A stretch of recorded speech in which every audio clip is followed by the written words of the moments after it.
নমস্কার, আমি প্রতিমা। আমার নতুন একটি ব্লগে স্বাগত জানাই। সকালে সবার চা খাওয়া হয়ে গেছে। ছেলেকে আজ দিলাম দুধ মুড়ি।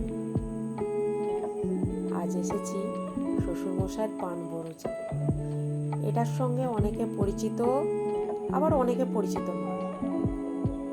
সত্যি কথা বলতে আমিও কখনো পান চাষ কী করে হয় দেখিনি। আমার বিয়ে হওয়ার পরে এই বাড়িতে এসে সেটা কিভাবে চাষ করা হয় দেখেছি। পান চাষের জন্য অনেক নিয়ম আছে, তাই খুব একটা আমি আসি না। আজ তোমাদের দেখানোর জন্য এসেছি। এক সময় আমার শ্বশুরমশাইয়ের প্রধান জীবিকা ছিল এই পান চাষ। এই পান চাষের উপর নির্ভর করে 3 ছেলে মেয়েকে পড়ানো, নিজের একটা পাকা বাড়ি, সংসারের যাবতীয় খরচ এই চাষের উপর নির্ভর ছিল। এখন 3 ছেলে মেয়েরা প্রতিষ্ঠিত। শ্বশুরমশাইয়ের বয়সের কারণে, অসুস্থতার কারণে চাষটি ছেড়ে দিতে বলা হয়। উনি বলেন, এই চাষের উপর নির্ভর করে আমার সব কিছু প্রাপ্তি হয়েছে। আমি যতদিন থাকব, চাষও ততদিন থাকবে।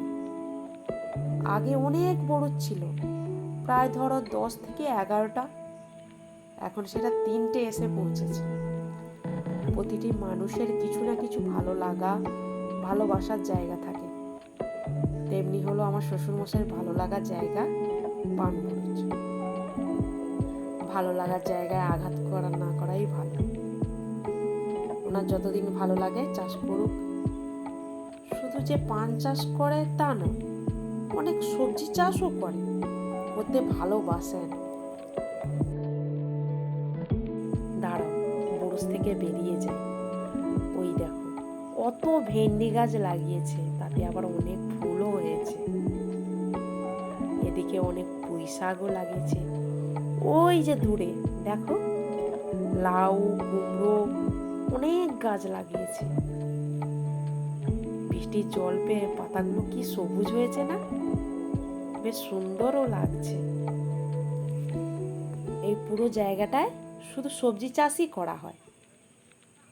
আমাদের বাড়িতে যেদিকে তাকাবে সেই দিকেই আম গাছ দেখতে পাবে।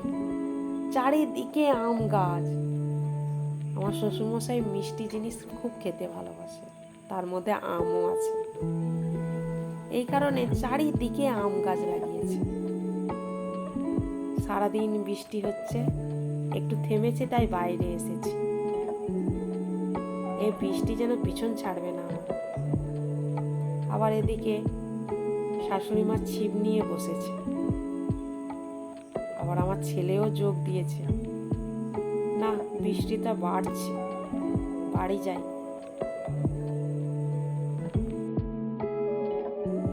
এদিকে বাসক পাতার গাছটার বৃষ্টির জল পেয়ে কি সুন্দর হয়েছে দেখো। ছেলের আবার আবদার, একটা পাতা ছিঁড়ে দাও, মাথায় নিয়ে বাড়ি যাব।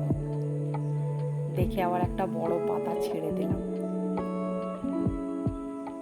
মাথায় নিয়ে বাড়ি যাই, আমিও সঙ্গে যাই। আজ তবে আসি, দেখা হবে আবার।